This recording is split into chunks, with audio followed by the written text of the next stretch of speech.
هنا القاهرة، إلى ربات البيوت.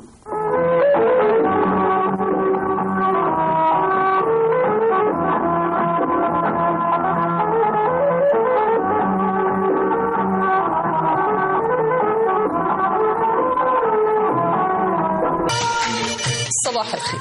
اللفت مال الأسواق وبيبتدي يظهر في بداية فصل الشتاء، ويعتبر اللفت من الخضروات الجذرية زيها زي الجزر والبطاطا والبنجر، وسبحان الله قيمته الغذائية عالية جدا، غني بفيتامين سي وغني بالكالسيوم وغني بمضادات الأكسدة اللي بتحارب الخلايا السرطانية وتحارب الشيخوخة، ومفيد كمان لمريض ضغط الدم المرتفع لأنه غني بعنصر البوتاسيوم.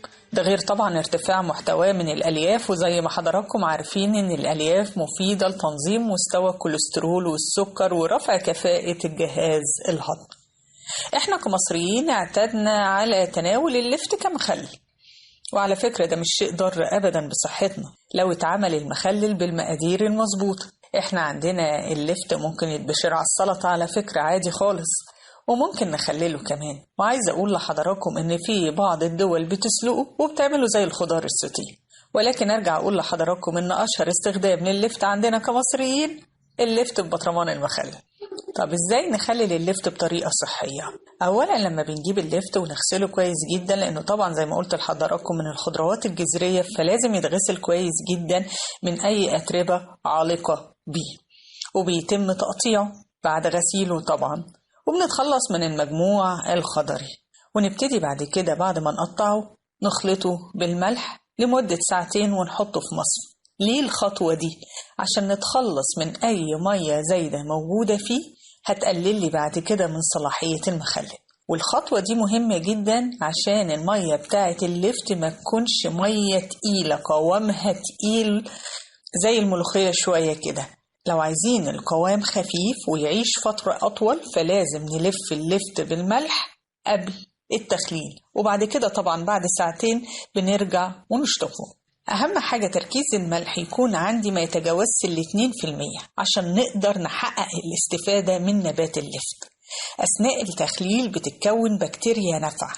البكتيريا دي على فكرة أحد أنواع بكتيريا اللاكتوباسيلس، زيها زي بكتيريا حامض اللاكتيك تقريبا اللي موجودة في اللبن الرايب والزبادي، اللي بترفع من كفاءة الجهاز الهضمي وليها تأثير إيجابي على صحة الإنسان. كمان أنا لو عايز أحافظ على فترة صلاحية اللفت لمدة تصل ل6 شهور أستخدم ملح من مصدر موثوق يكون خالي من اليود، لأن اليود شوية بيخلي عندي اللفت يتهري بسرعة، وفي الحالة دي نصيحتي إن احنا نستخدم الملح الصخري. أغلبنا طبعا أثناء تخليل اللفت بيضيف له البنجر عشان يديله اللون الروز الجميل الملفت للنظر واللي فاتح للشهية في نفس الوقت. عشان أزود من قوة اللون برضو لازم أستخدم الملح الصخري، لأن الملح اليودي بيقلل من قوة تماسك اللون باللفت. طيب أنا لو هستخدم برطمان اللفت خلال أسبوع أو 2 يبقى مفيش داعي للملح الصخري وأقدر أستخدم الملح اليودي العادي. أهم حاجة عندي في عملية التخليل عشان أقدر أستفاد بالقيمة الغذائية لللفت واللي ذكرت فوائدها على مدار الفقرة إن أنا ما كترش نسبة الملح، وبأكد تاني إن هي ما تتجاوزش 2%.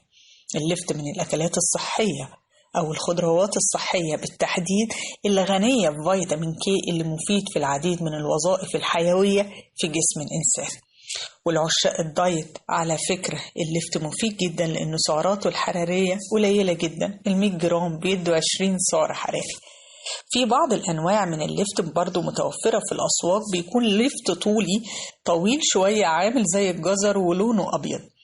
الصنف ده من اللفت بيكون صحي جدا لو بشرناه على طبق السلطة، ممكن ناكله زي الجزر والخيار لو كلناه على فكرة خلال اليوم.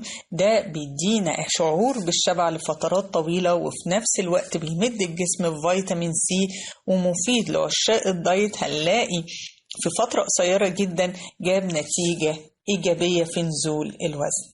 اللفت من الأكلات الصحية، ومية اللفت كمان من المياه الصحية اللي بتحارب الالتهاب. مهم جدا إن احنا نكون حريصين إن المية اللي هنضيفها للتخليل تكون مية سبق غليها وبردت تماما وتمت إضافتها لللفت المخلل بعد كده. أرجع تاني وأقول إن اللفت من المخللات الصحية، بس نصيحتي دايما لحضراتكم ناكل وما نكترش، وفي صحتنا ما نفرطش. كانت معكم دكتورة منال عز الدين، الباحث بمعهد تكنولوجيا الأغذية.